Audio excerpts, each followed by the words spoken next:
God father കാണുന്ന പോലെ ഈ ഒരു ക്ലബിനെ മുഴുവൻ നീക്കുന്ന ഒരു വലിയൊരു കാരണവരുടെ ഒരു സ്ഥാനം ഉണ്ടല്ലോ. പോയ പോട്ട് പുല്ലെന്ന് പറയുന്നത് തോക്കിട്ട് മേടിക്കുന്ന ഒരു ആറ്റിറ്റ്യൂഡ് ഉണ്ടല്ലോ. ശരിക്കും ഇങ്ങനെ ഒരു കഥ കേട്ടപ്പോൾ അങ്ങനെ ഒരു കഥാപാത്രം എത്രത്തോളം ഡീപ്പാന്ന് തോന്നുന്നു?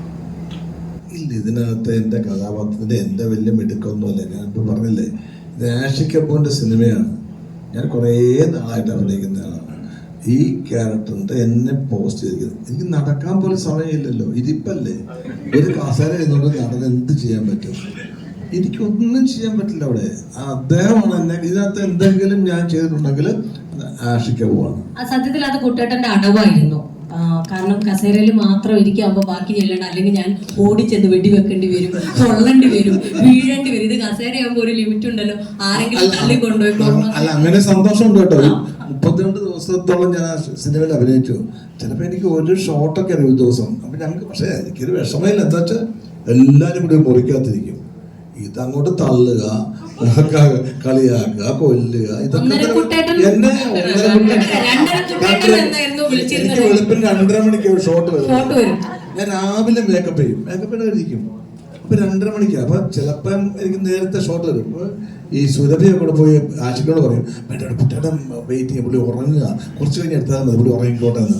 അപ്പൊ പിന്നെ ആഷിക്കും വിചാരിക്കും ഞാൻ ഉറങ്ങിക്കോട്ടെ എന്ന്. അപ്പൊ ലാസ്റ്റ് ഷോട്ട് എനിക്ക് എടുക്കും 2:30 മണിക്ക്. അപ്പൊ ഇവരൊക്കെ സുഖമായിട്ട് ബാക്കി ഷോട്ട് കഴിഞ്ഞിട്ട് പോകും. അങ്ങനെ 2:30 കൊട്ടിരുന്ന പേര് കിട്ടി എനിക്ക്. 10 ദിവസം കഴിഞ്ഞപ്പോ ചേട്ടൻ 2 മണിയാകുമ്പോഴേ റെഡി ആവുള്ളൂ. കാരണം 2:30 വിളിക്കുള്ളൂ. അയ്യോ, അല്ലെന്നൊന്നും പറയുന്നത് രാവിലെ അതിരാവിലെ ഞാൻ റെഡിയാകും. പക്ഷെ ഇവരൊക്കെ പിള്ളേരല്ല. ഇപ്പൊ ഞാനിപ്പോ ഇവരെന്ത് പറഞ്ഞാലും സമ്മതിച്ചു കൊടുക്കും. ഞാൻ ആളുടെ കാറുന്നവര് 40-42 വർഷമായിട്ട് സിനിമയില്. പക്ഷെ അഹങ്കാരമൊന്നും കുട്ടിയേട്ടൻ കാണിച്ചില്ല. അഹങ്കാരമില്ല, അഹങ്കാരം എന്റെ അവസ്ഥയാ. അഹങ്കാരം അല്ല കുഞ്ഞെ, പിടിച്ചു നിൽക്കണ്ടേ നിങ്ങളുടെ കൂടെ. ഇത് എന്ത് നാക്കാതെ ഇവളൊക്കെ. ഒരിക്കലും ഞാൻ മലയാള സിനിമ ഇത്രയും വർഷമായിട്ട് നിന്നിട്ടും ഇതിന്റെ കൂടെ നിൽക്കുക എന്നുള്ളതാണ് ഏറ്റവും വലിയ പ്രശ്നം. ഞാൻ സർവൈവ് ചെയ്ത് വരുന്നുണ്ട് കേട്ടോ, കുഴപ്പമില്ല. ഞാൻ പിടിച്ചു നിൽക്കും. ഇവിടെ തരണം ചെയ്യാൻ പറ്റുമെങ്കിൽ ഞാൻ ഇനി കുറെ കൂടെ നിൽക്കും. പാസ്സായ ഇങ്ങനെ എനിക്ക് എന്നെ ആർക്കും തടുക്കാൻ പറ്റില്ല. ഇത് പാസ്സായി ഞാൻ. സുരഭി എന്റെ മോനെ, അത് കറക്റ്റ് ശരിക്കുമുള്ള തോക്കാ. അത് ഒറിജിനൽ തോക്ക്, ഒറിജിനൽ ആയിട്ട് പൊട്ടിച്ചതാണ് ഞങ്ങള്. അത് പൊട്ടിച്ച് പോലീസ് വീട്ടിൽ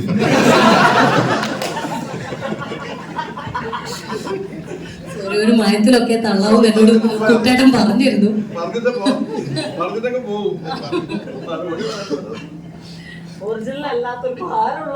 അതെ, ഒരു 5 കിലോ 6 കിലോ ഉണ്ട് ഓരോ തോക്കും.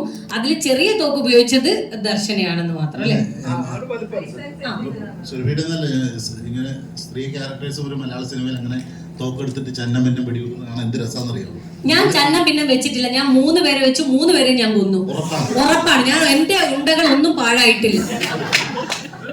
ഇന്നത്തെ സിനിമയെ സംബന്ധിച്ച് സ്ത്രീകൾക്ക് കൊടുക്കുന്ന പ്രാധാന്യം എത്രത്തോളമാണ് എഴുത്തിലും സംവിധാനത്തിലും ചിത്രത്തിലും കണ്ടുവരുന്നത്?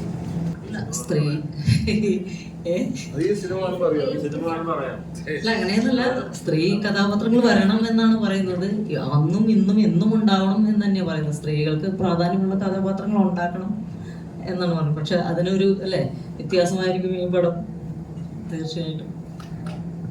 അല്ല, ഈ സിനിമ പുരുഷ കഥാപാത്രങ്ങളെക്കാളും കൂടുതൽ ഹീറോയിസം ഇത് സ്ത്രീ കഥാപാത്രങ്ങളാണ്.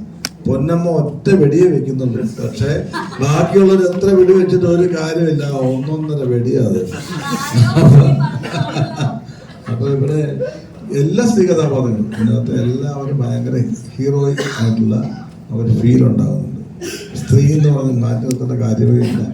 ഈ സിനിമ ഒരിക്കലും അങ്ങനെയല്ല. വെറുതെ പറയുകയാണ് സ്ത്രീ പുരുഷൻ എന്നൊക്കെ പറഞ്ഞാൽ. സിനിമയിൽ അങ്ങനെയില്ല. അല്ല, ആരും മനഃപൂർവ്വം സ്ത്രീകളെ താഴ്ത്തി കാണിക്കാൻ വേണ്ടി പണമെടുക്കുന്നതല്ലല്ലോ. ഒരു കഥ ചെയ്യുമ്പോൾ കഥയ്ക്കനുസരിച്ചുള്ള കഥാപാത്രങ്ങൾ വരുന്നതല്ലേ. ഇപ്പൊ ഈ സിനിമ കണ്ടാൽ നിങ്ങൾക്ക് എല്ലാവർക്കും അറിയാം എത്രത്തോളമാണ് സ്ത്രീകൾക്ക് ഇമ്പോർട്ടൻസ് എന്നുള്ള എല്ലാവർക്കും അറിയാം. ഇത് അനാവശ്യമായിട്ട് പറയാൻ തോന്നും, അഹങ്കാരമായിട്ട് ചിലപ്പോൾ തോന്നും. സത്യമായിട്ടുള്ള കാര്യം പറയണമെന്ന് തോന്നിയോണ്ട് പറയുക. ഞാനൊരു 40-45 വർഷമായി സിനിമയിൽ നിൽക്കുന്നു. അന്ന് ഈ റിവ്യൂ പരിപാടിയൊന്നുമില്ല. സിനിമ വരുന്നു, ജ്ഞാന വെള്ളി നക്ഷത്രം, അങ്ങനെ ചിത്രകാർത്തി, അങ്ങനെ കുറേ മാഗസിനുണ്ട്. അതിനകത്ത് കൊള്ളാമെങ്കിൽ കൊള്ളാമെന്ന് പറയും. അല്ലെങ്കിൽ സിനിമ തിയേറ്റർ നല്ലതാണെങ്കിൽ ഓടും. ഇപ്പോഴും അതാണ് അവസ്ഥ. അല്ലാതെ ഈ റിവ്യൂ കൊണ്ട് നടന്ന ആളല്ല ഞാൻ ഇനി നിൽക്കാൻ പോകുന്നത് റിവ്യൂ കൊണ്ട്. ഇപ്പൊ റിവ്യൂ പറഞ്ഞിട്ട് അത് ഭയങ്കര ബോറാണ്, ഞാൻ ബോറായിട്ട് അഭിനയിച്ചാൽ റിവ്യൂ പറഞ്ഞ് ബോറാന്ന് പറഞ്ഞു. ഞാൻ നന്നായിട്ട് അഭിനയിച്ചിട്ട് ബോറാന്ന് പറഞ്ഞ പ്രേക്ഷകൻ സമ്മതിക്കില്ല. ഞാൻ എന്തുകൊണ്ട് ഇത്രയും വർഷം നിൽക്കുന്നു? പ്രേക്ഷകന് ഇഷ്ടമുള്ളതുകൊണ്ടാണ്. അല്ലാതെ ഒരുത്തൻ അവിടെ നിന്നുകൊണ്ട് അയാൾ ഭയങ്കര ബോറാന്ന് വേഷം കെട്ടിട്ട് പറഞ്ഞുകൊണ്ട് ഞാൻ മോശമാവില്ല. It's A fact. ഇയാൾ എങ്ങനെയുണ്ട്, ഇയാളുടെ സിനിമ എങ്ങനെയുണ്ട്, പ്രേക്ഷകനാണ് തീരുമാനിക്കുന്നത്. അല്ലാതെ ഏതെങ്കിലും ഒരുത്തനെ ഇതിനകത്ത് ഇരുന്നിട്ട് പറഞ്ഞു കഴിഞ്ഞാൽ അതാണ് അംഗീകരിക്കേണ്ടത്. അത് വളരെ ബാലിശമായ ചോദ്യമാണ്, ബാലിശമായ വിശ്വാസമാണ്. നിങ്ങളുടെ ഒരാൾ പറഞ്ഞു കഴിഞ്ഞാൽ സിനിമ പൊളിക്കാമെന്ന് ഒരിക്കലും നടക്കില്ല. കലാകാരൻ അവൻ സൃഷ്ടിക്കുന്ന കലാരൂപം പ്രേക്ഷകൻ ഇഷ്ടപ്പെട്ടാൽ ഡെഫിനറ്റായിട്ട് നന്നായിരിക്കും. ഇഷ്ടപ്പെട്ടാൽ മോശമാണെങ്കിൽ പറഞ്ഞോളൂ. പക്ഷെ ഒരാൾ പറഞ്ഞിട്ട് അത് മോശമെന്ന് പറഞ്ഞാൽ ഒരിക്കലും ഓടാതിരിക്കുകയില്ല, പ്രേക്ഷകൻ ഇഷ്ടപ്പെടാതിരിക്കില്ല. അതിൻ്റെ ഏറ്റവും വലിയ തെളിവാണ് ഞാൻ ഇത്രയും വർഷമായിട്ട് സിനിമ നിൽക്കുന്നു. ഞാൻ നായകനായിട്ടുണ്ട്, സഹനടനായിട്ടുണ്ട്, വില്ലനായിട്ടുണ്ട്, ഗുണ്ടായിട്ടുണ്ട്. ഒരുപാട് കാലഘട്ടങ്ങൾ കടന്നു വന്നയാളാണ് ഞാൻ. പിന്നെ ഇന്ന് ഞാൻ നടന്ന ആളല്ല. അതുകൊണ്ട് ഞാൻ പറയാണ്, എൻ്റെ എക്സ്പീരിയൻസ് വെച്ച് പറയുന്നത്, ആരെയും മോശക്കാരനായിട്ട് പറയുകയല്ല. ഇതുകൊണ്ടാണ് സിനിമ ഓടുന്നതെന്ന് ആരും വിശ്വസിക്കേണ്ട. നല്ലത് പറഞ്ഞാൽ നല്ലതാണ്, അത് കുറച്ചും കൂടെ ഭംഗിയായിട്ട് ചെയ്യുന്നതാണ് ഭംഗി എല്ലാവർക്കും. അല്ലാതെ ആരെയും മോശക്കാരനായിട്ട് പറഞ്ഞത് എന്ത് കാര്യം? പിന്നെ വ്യൂവേഴ്സ് കുറെ ഉണ്ടാവുമായിരിക്കും, അതിനുവേണ്ടി പറയുന്നതായിരിക്കാം. പക്ഷേ നല്ലതായിട്ട് നല്ല സിനിമയെപ്പറ്റി നല്ല വിമർശനം ഉണ്ടാകുന്നതാണ് പറയുന്ന ആളിന് നല്ലത്, പ്രേക്ഷകന് നല്ലത്, സമൂഹത്തിന് നല്ലത്. അങ്ങനെ ഒരുപാട് സീനിയർ ആക്ടേഴ്സിൽ ഒരാളാണ് താങ്കൾ. എനിക്ക് തോന്നുന്നു മമ്മൂക്ക, ജഗദീഷ് ചേട്ടൻ, താങ്കൾ ഇപ്പോൾ ചെയ്യുന്ന കഥാപാത്രങ്ങൾ ഒന്നിനൊന്നും ഡിഫറെന്റ് ആയിട്ട് എപ്പോഴും ഞെട്ടിച്ചോണ്ടിരിക്കുകയാണ്. ഇനി വിസ്മയം ഞാൻ ഞെട്ടിക്കുന്നില്ല, പ്ലീസ് അങ്ങനെയൊന്നും പറയും. ഓരോ കഥാപാത്രം നല്ലത് വന്നാൽ ഞാൻ ചെയ്യുന്നു. ചിലപ്പോൾ എന്നെ കൊണ്ട് നല്ലതായിട്ട് ചെയ്യാൻ പറ്റും, എനിക്ക് ചെയ്യാൻ പറ്റുന്ന. അപ്പം എന്നെ ഇതിനകത്ത് ആഷിക വിളിച്ചു.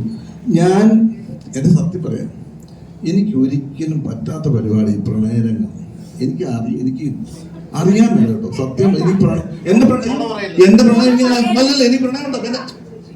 എന്നോടുള്ള പ്രണയം അത് വേറെ, അത് ഞാൻ പറയാൻ പുറത്ത് പറയാൻ കൊള്ളൂല. അപ്പൊ ചേട്ടാ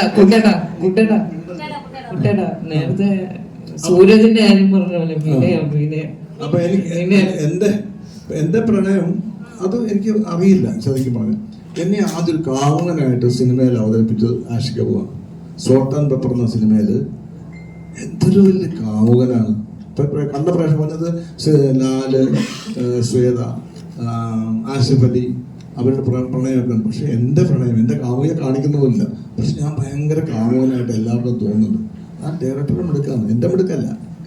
അങ്ങനെ എന്നെ നല്ലൊരു ക്യാരക്ടറായിട്ട് എന്നെ ഇത്രയും നാൾ നിലനിർത്തിക്കൊണ്ട് ഇവിടുത്തെ ഡയറക്ടേഴ്സാണ്, ഇവിടുത്തെ പ്രൊഡ്യൂസേഴ്സാണ്, ഇവിടുത്തെ പ്രേക്ഷകരാണ്. അല്ലാതെ ഈ പറഞ്ഞ ഞാൻ പറഞ്ഞത് മനസ്സിലായില്ലേ, ഒരാൾ പറഞ്ഞുകൊണ്ട് അങ്ങനെ ആവില്ല സിനിമ. തൽക്കാലം ഒരു ചില കാര്യങ്ങൾ നടക്കുമായിരിക്കും.